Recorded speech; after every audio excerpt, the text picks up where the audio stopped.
Français parlent aux Français.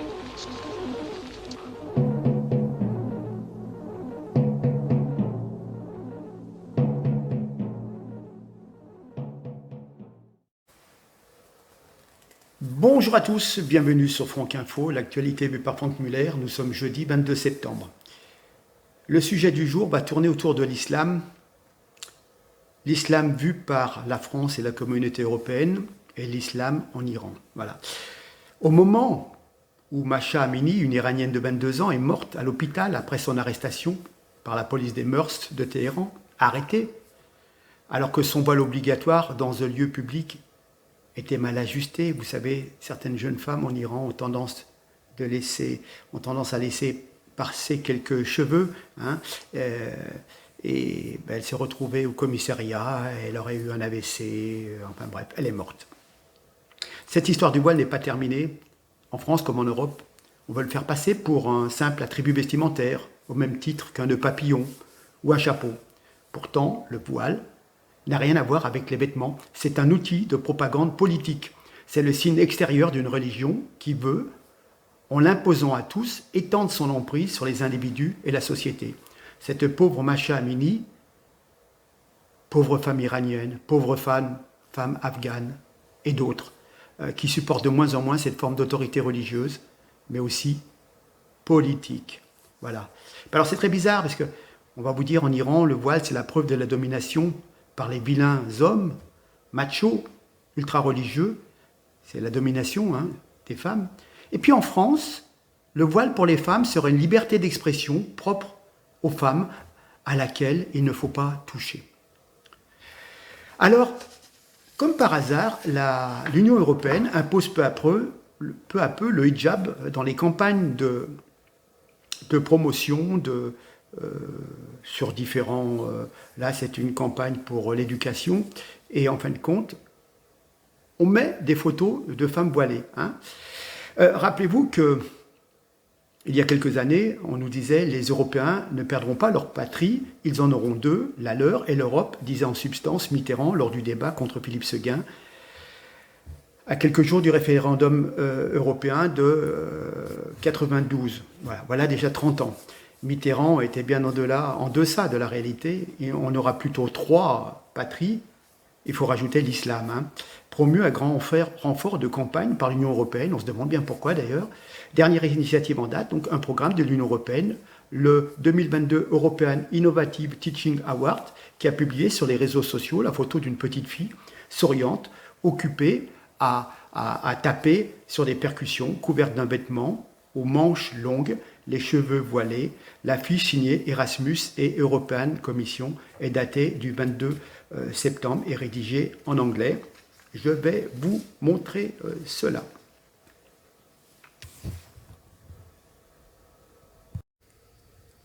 Voici donc cette affiche. Donc évidemment, Jordan Bardella, Éric Zemmour, entre autres, se sont émus de cette nouvelle offensive à peine voilée de l'Union européenne. Et devant la levée de bouclier, l'Europe, toujours courageuse, a supprimé le tweet qui accompagnait cette photo. Voilà. Mais on ne saurait penser à tout. Une recherche nous a permis de découvrir une autre affiche. Je vais vous la montrer. Et oui, en cherchant bien, nous retrouvons donc un autre visuel pour la même campagne, lui aussi agrémenté d'une femme voilée. Voilà. Alors, tandis que les femmes afghanes, iraniennes se battent contre le voile, symbole de leur soumission, l'Union européenne promeut activement. Et ce n'est pas son coup d'essai. Rappelez-vous, déjà le 11 février 2022, la Commission, le Conseil et le Parlement européen avaient fait la promotion de la conférence sur l'avenir de l'Europe qui était prévue du 11 au 13 février 2022. Parmi les visuels, une jeune femme au regard sombre, souriant à peine, vêtue d'un long voile. La campagne avait fait polémique. Je vais vous le montrer. Voilà, rappelez-vous. C'était donc la campagne du mois de février 2022. Mais déjà, en novembre 2021, une campagne de communication du Conseil de l'Europe avait exploité le même thème. Une femme portant un voile islamique sur la moitié du visage, la beauté dans la diversité, comme la liberté dans le hijab, affichait le Conseil. L'affiche insistait à quel point le monde serait ennuyeux si tout le monde se ressemblait. Mais voyons, le mot ne manque pas de culot de la part d'une Europe qui veille fidèlement, comme chacun sait, à la préservation des identités et des cultures. des cultures locales, bien sûr, plus c'est gros, ça passe. Il s'agissait d'une belle cause, évidemment. La campagne voulait lutter contre les discours d'une haine anti-musulman. Voilà, hein. Polémique, scandale dans tous les partis, cette campagne avait, elle aussi, été retirée en France après une intervention de la secrétaire d'État chargée de la jeunesse et de l'engagement. Voilà. Mais au fur et à mesure, on essaye de vous faire entrer ça dans la tête et les réactions s'atténuent et on a guère entendu parler de mobilisation de toute la classe politique comme ça avait eu lieu en novembre 2021. Voilà. Je vais revenir. Parler des réactions des politiques, donc la réaction de Jordan Bardella sur l'affiche avec la petite fillette, l'Union européenne franchit une nouvelle étape dans la soumission en promouvant le voile islamique porté par une fillette. Soyons tous bien conscients que ce relativisme et cette lâcheté préparent le terrain à une victoire de l'obscurantisme sur notre continent. Oui, pas d'erreur évidemment derrière ces campagnes visées, révisées 1000 fois par les petites mains de l'Europe payées par nos deniers. La France a signé un chèque de 26 milliards d'euros à l'Europe pour l'année 2022 contre 18,7 milliards en 2017. Vous vous rendez compte ? Mais un programme décidé en haut lieu, un programme d'acculturation, de banalisation de l'islam en Europe, de l'islam seul, hein, car on a beau chercher, nul visuel de prêtres, de religieuses, de rabbins, de pasteurs, nul croit, aucune étoile de David, la beauté dans la diversité, dans la mesure où c'est musulman. Voilà. Donc l'Europe et son exécutant, voire inspirateur, Emmanuel Macron, ont le mérite de la cohérence dans l'espace et dans le temps. Au lieu de résister à l'invasion du pays, on répartit les migrants, maintenant dans les villages français. Au lieu de cultiver l'identité européenne, on fait la promotion du hijab. Au lieu de confier à Frontex la garde des frontières extérieures de l'Europe, on transforme peu à peu cette agence européenne en une plateforme d'accueil de migrants, comme une super ONG. Pris dans un écheveau de lois et de règles contraignantes, les pays de l'Union européenne courbent l'échine. Darmanin fait semblant de s'agiter quand Macron ouvre les bras des villes et des campagnes françaises aux ressortissants du monde entier. En France, les immigrés venus illégalement sont les bienvenus. Moins de 10% d'entre eux prennent le chemin du retour vers le pays, malheureusement. Voilà, hein, vers le pays d'origine. Tellement il est difficile juridiquement de les éloigner. Voilà. La Hongrie qui résiste est menacée par l'Europe de lourdes sanctions financières. L'engrenage est parfait, huilé, baigné de faux consensus et d'argent public. Voilà. Où est la démocratie dans ce guet-apens ? Quand les Français ont-ils décidé lucidement de cette politique d'immigration folle ? Le réveil sera difficile pour les peuples européens. S'ils ne réagissent pas, ils ne réagissent pas. Vous vous rendez compte ? 250 000, 300 000 étrangers chaque année qui rentrent en France, mais ce n'est pas possible. Donc ça va être très difficile et je pense que c'est pratiquement impossible. On est submergé, hein, submergé. Voilà. Ce que je voulais dire donc sur cette campagne européenne, avec toujours ces affiches de l'islam. Et puis, je vous demande de regarder la suite. En prenant des images sur Twitter, d'après un Iranien qui nous relaye la révolte contre cette barbarie ultra-religieuse du chiisme iranien. Et je vous demande la suite et vous allez voir ce qui se passe en Iran. C'est des images quand même relativement confidentielles et je vous invite à regarder scrupuleusement avant que ça parvienne, avant que cela se fasse en France et qu'on nous impose certaines coutumes envers nos femmes. Voilà. Allez, regardons.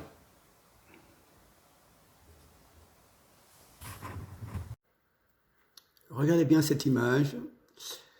Cette Iranienne de 22 ans a succombé à ses blessures après sa détention par la police des mœurs de Téhéran. On va dire assassinée parce qu'elle ne portait pas le voile correctement. Il y avait certainement des cheveux qui dépassaient.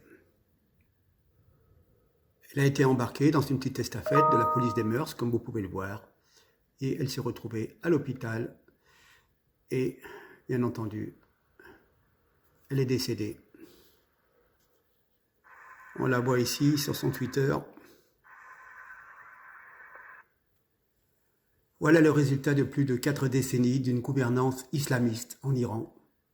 Cette civilisation millénaire, et oui, assassiner une femme pour son voile qui est pas bien mis. Voilà, un jour peut-être, ces barbares devront rendre des comptes.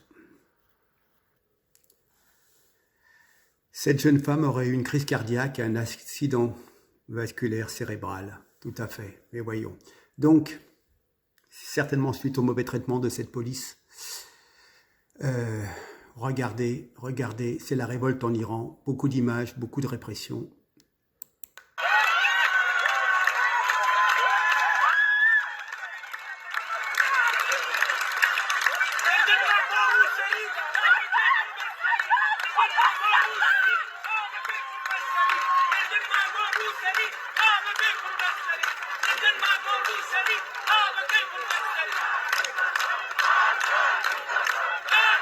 Et vous entendez « Abat le dictateur ».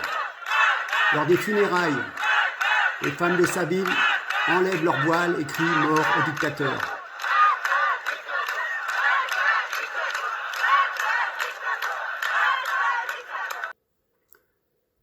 Voici à quoi ressemble une répression des forces de l'ordre en Iran quand les femmes et les hommes protestent contre la dictature, contre le voile obligatoire, contre l'injustice.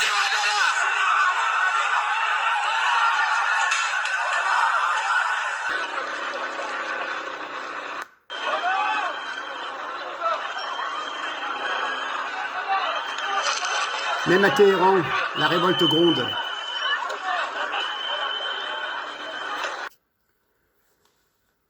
Regardez cette image, le peuple contre l'oppresseur, face à face, femmes, hommes, jeunes et vieux, le peuple iranien est dans la rue, Téhéran se révolte.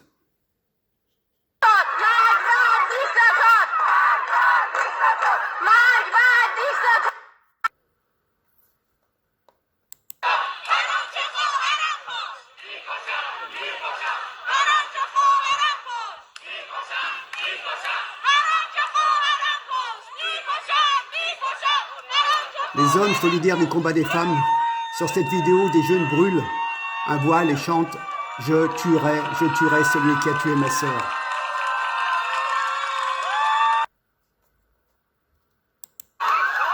La peur va-t-elle changer de camp? Les manifestants s'en prennent à la police.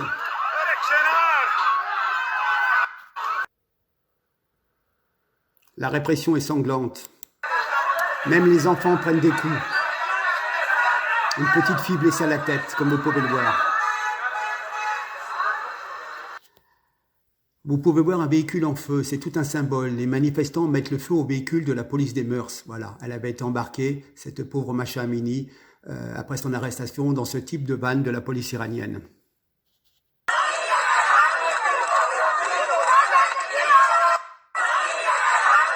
Sur cette vidéo, nous pouvons entendre des femmes chanter « Femme, vie, liberté » pendant que cette Iranienne brosse son voile. De Berlin à Toronto, des Iraniennes manifestent contre le voile obligatoire en Iran et coupent leurs cheveux en signe de solidarité avec leurs compatriotes qui protestent en Iran. Dans le nord de l'Iran, des femmes dansent et jettent leur voile dans le feu. Regardez. Un besoin de liberté.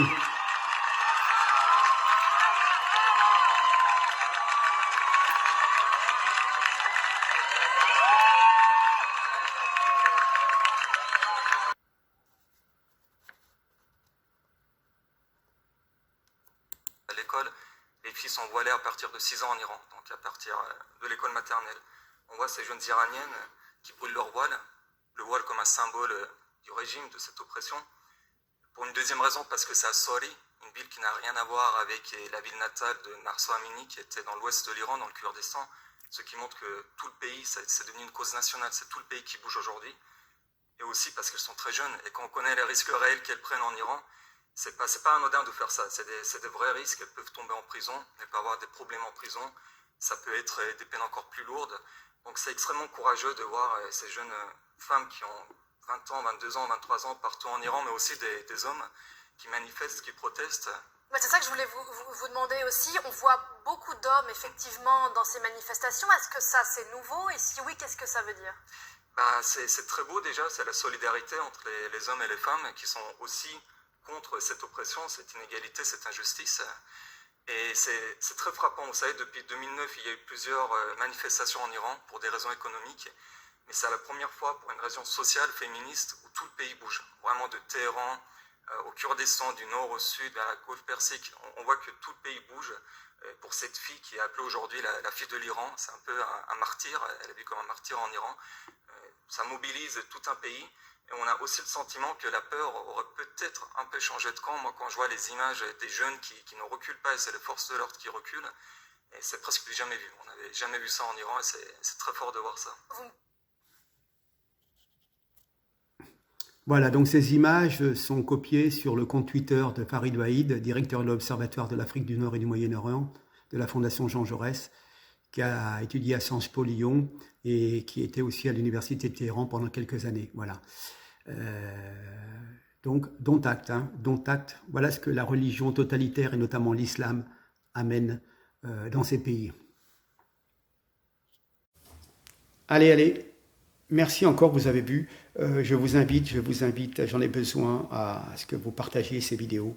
S'il vous plaît, c'est un sujet qui est important pour tout le monde. C'est un petit peu plus important que les Windsor, donc s'il vous plaît, aidez-moi, partagez, likez, faites le maximum. Merci, à très bientôt. Au revoir.